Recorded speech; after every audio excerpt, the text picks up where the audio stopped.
نحمده ونصلي ونسلم على رسوله الكريم۔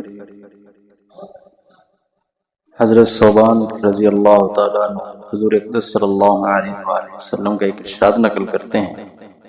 کہ آپ صلی اللہ علیہ وسلم نے ارشاد فرمایا کہ جو مسلمان اپنے کسی مسلمان بھائی کی خیریت دریافت کرنے کے لیے جاتا ہے، جب تک وہ اس کے پاس سے واپس نہیں آ جاتا، اس وقت تک وہ بہشت کی میوہ خوری میں مصروف رہتا ہے۔ کیا ہی خوب فرمایا آپ صلی اللہ علیہ وسلم نے، یعنی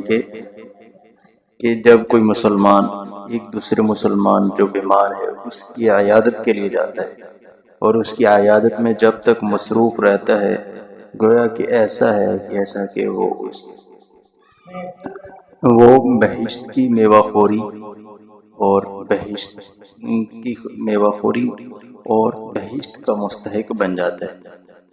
یعنی یہ سب انسانی اور اخلاقی ہمدردی اور مرافت کی بنا پر جناب رسول اللہ صلی اللہ علیہ وآلہ وسلم نے کتنی بڑی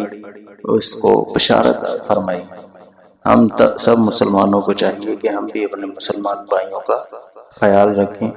اور ان کے ساتھ اپنے اخلاق و ہمدردی والا اور